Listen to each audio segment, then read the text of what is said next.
Hello again. I am back with an update.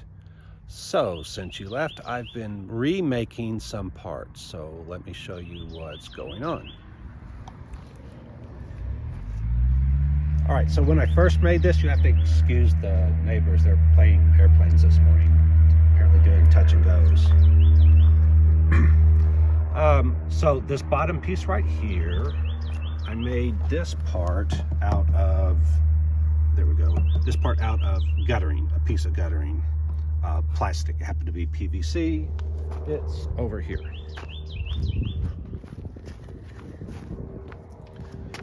Right here.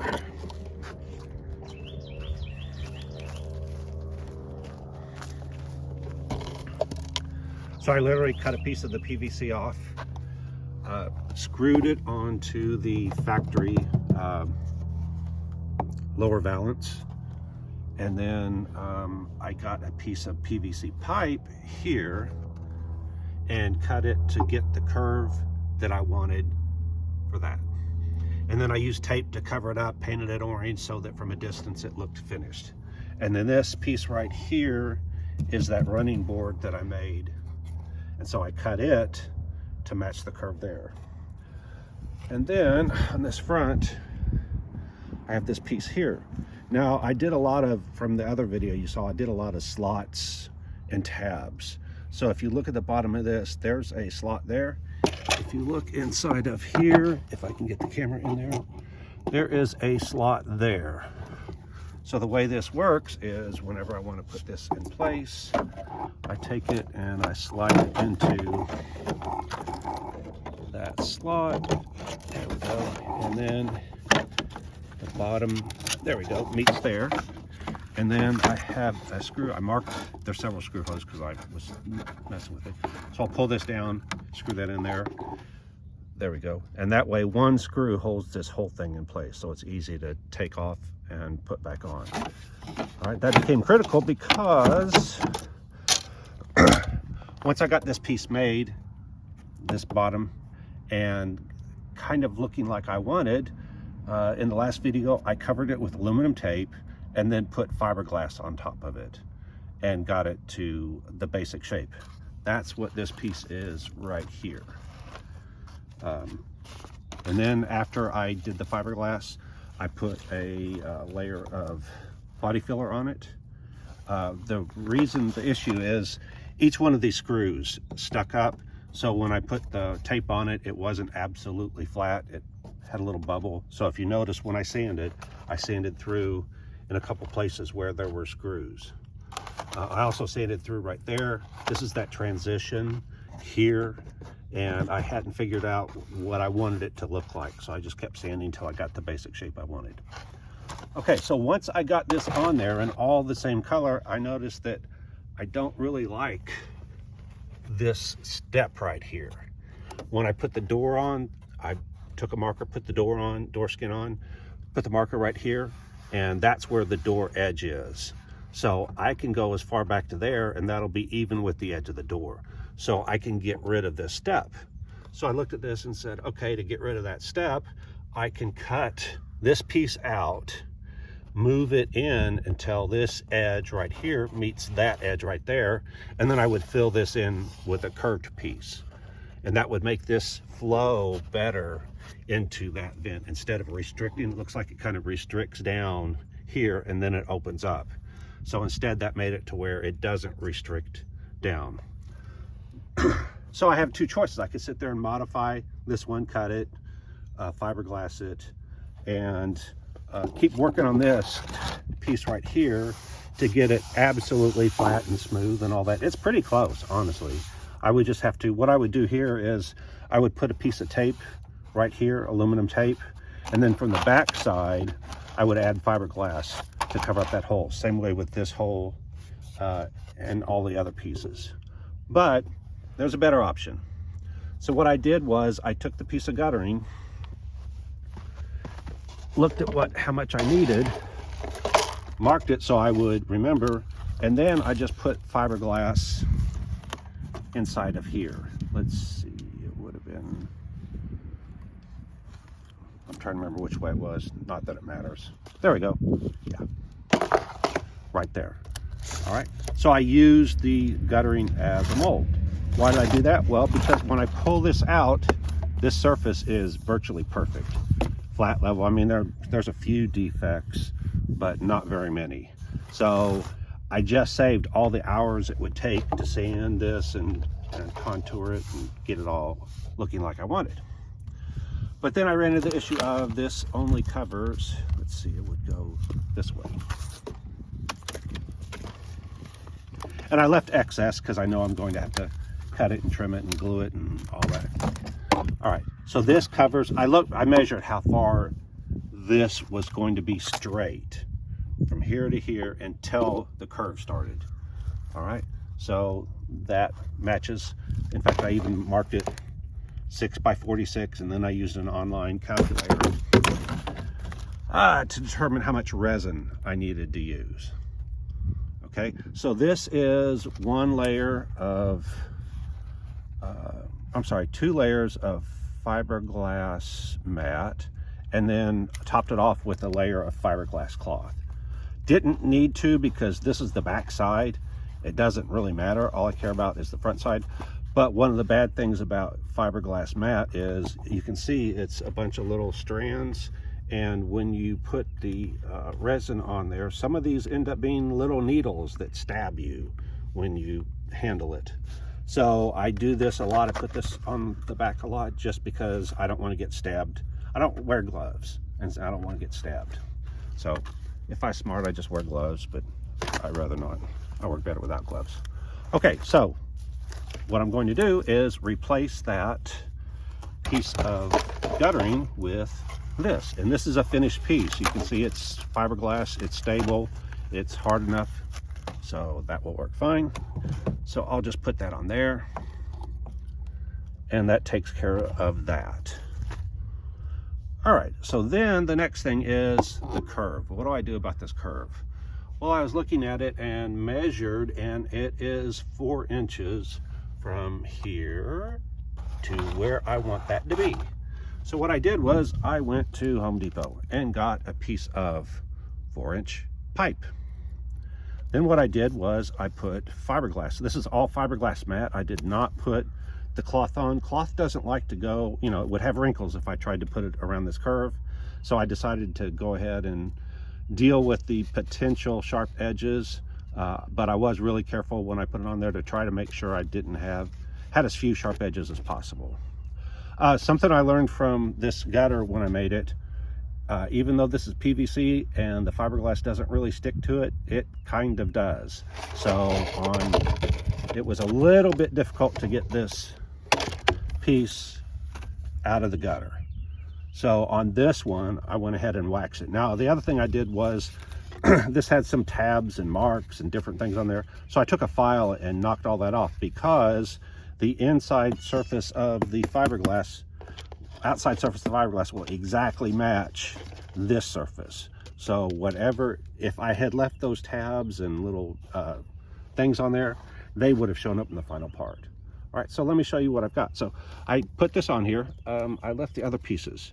So one of the things is whenever you make a fiberglass part, you should always have some material that sticks out that does not have resin on it. The reason why is because you have to pull these two apart, and if you do like I did and you go ahead and fiberglass all the way to the end, it's really hard to get started. Luckily I left a little here, so I had a little corner, because you've got to get something in between there. What I've been using is door shims. If you go there, they have them in both plastic and wood, and you get an edge up and then you cram that door shim in there. The wooden ones you can soak in water and it'll make them more flexible, but it also makes them softer. The plastic ones I use, and they work really well, but they're brittle. They will break if you try to do too much with them. So I just view them as expendable. I get some and end up breaking the plastic ones, end up breaking the wooden ones, and just replace them. But let me show you what I got here.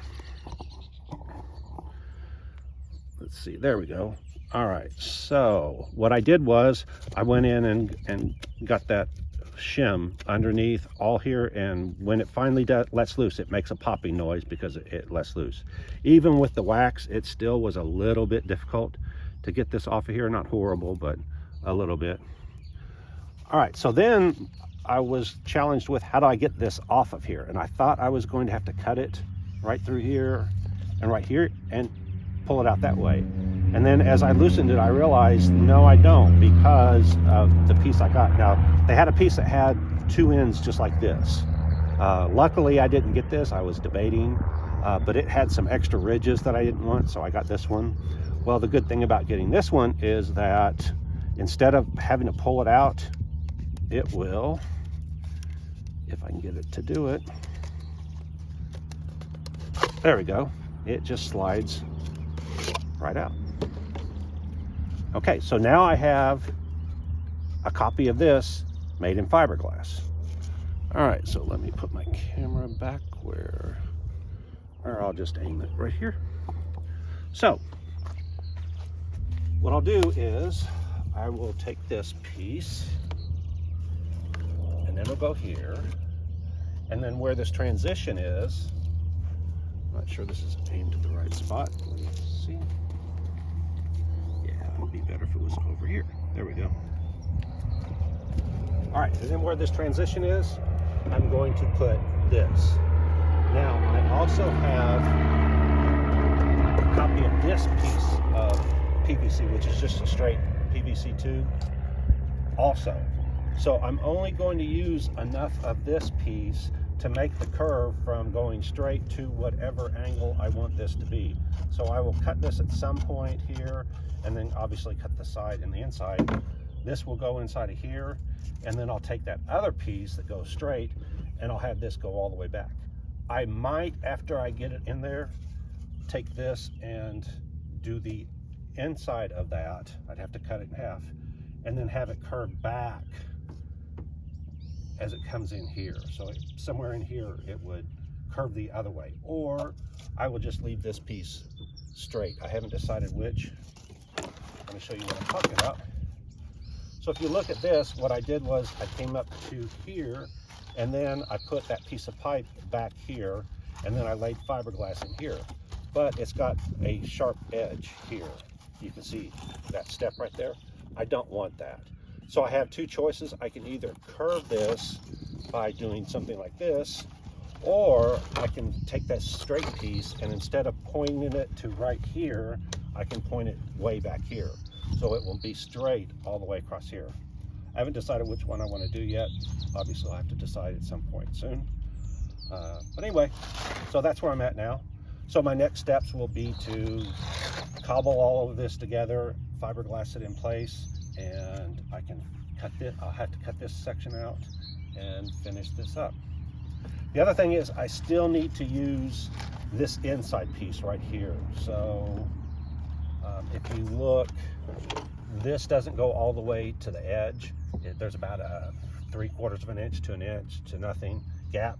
So I'm still going to have to use part of this, which is exactly, you can't see it because of the door being shut, but all of this is inside the door from here. So this piece right here is this on the car here.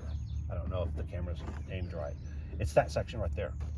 The other challenge is, if you look, let me get the camera, where the factory is, this curves in or slants in right at that edge. Here, obviously, it's going to slant out.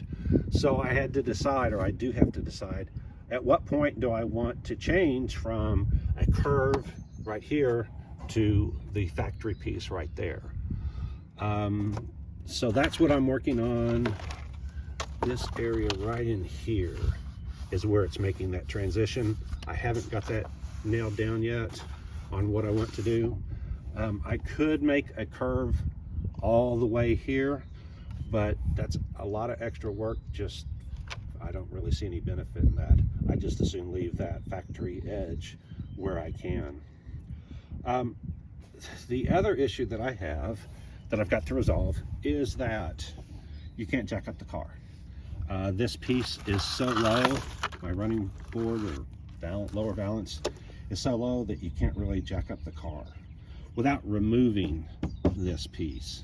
So I've got to decide, what do I want to do? Do I want to make this whole lower piece removable if you ever have to jack up the car? Or there are jacking pucks on these cars. The factory has the same issue. It's not as bad, but their body comes and goes underneath the car.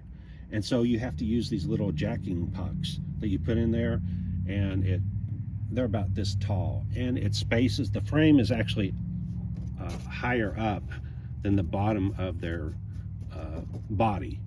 And if you tried to jack it up the way it is, you will crack this lower piece because it can't handle the weight. So what they do is they have those jacking pucks that you stick up under there, and it gets it to where the jack will go, and it will lift those jacking pucks instead of lifting on the body piece. So I have the same thing here. Now obviously on mine I can just do the same thing, but the problem is you can't get a jack underneath this. Even a low profile jack won't fit underneath this. One option is you could make some little ramps and raise it up enough that you can get a jack under there. Now this is the bottom end car, the 1LT. If you get the 2LT and above, or I'm not sure if it's an option. Anyway, they have a lifting front end, and it'll raise the front end 1.5 inches. So if you have a car that has a lifting front end, that issue is resolved. You just hit the button, raise up the front end 1.5 inches, and that's enough clearance to get a floor jack under it. But this being a base model 1LT, it doesn't have that option. So somehow you have to raise it up. Now, you could do something as simple as a 2x4 or 2x6, and again, drive the car up on the 2x4 or 2x6. That'll get you the same 1.5 inches that you need to make the clearance. So anyway, it's one of those things I've got to decide, how do I want to resolve that issue, or is it even an issue? You know, people just have to raise up the front end on their own. Anyway, all right, that's where I'm at now. I just ordered the 2-part foam. It's expanding foam. I tried using the stuff at Home Depot and those, you know, places, and the problem is it takes a long time for it to cure, and if you put it in a container, it has to get moisture and air to cure. Well, if you make some kind of mold or something and you put it in there, moisture and air can't get to it, so it takes forever for it to cure. This stuff that I just bought is specifically for boats, and it's supposed to cure in like 5 minutes. So I've avoided using the foam because of that. I didn't want to wait that long to work on stuff, so I avoided it. Now with this 2-part foam, I should be able to start that. It's going to be here Monday, which is a couple days from now. Let's see, I think that's pretty much it. So I will be messing around with that. Let's see, I'm going out of town today, so tomorrow I will finish up those pieces, and then Monday the foam will be here. Let's see, I need to finish working on the door, get it blended in, and I think that's pretty close to finishing this side. So then the next thing will be, how do I get this finished side over to the other side? All right, so that'll be the adventure. Oh, the other thing I do have to figure out is I need to move that front end over that inch to get it centered. Right now it's slightly off to the off to the passenger side by 1 inch.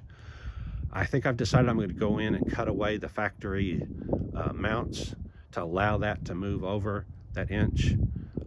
I'll have to look at that again, but I think I'd rather do that than the other option was to add the inch right here.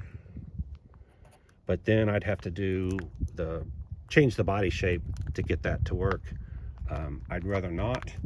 The reason why is because I have the mold for this front end already. So if I decide to do this again, I can reuse the mold. This was originally made to be one piece. This whole front end was made to be one piece. I cut it into pieces because I suspected I would have this issue, and I knew I'd need to move it, and I always thought along, well, I can always add an inch here. At the time, I thought I would add an inch the whole way, but I don't need to add the inch up here, and the issue is right here. I don't want to add an inch here because then this won't be round anymore, and the light, this would be oval shaped, and the light would be round. That would look kind of not correct. So what I'd have to do is cut it here, which I guess I could do. I could cut it here and then extend that inch. So anyway, I have to decide what I'm going to do about that.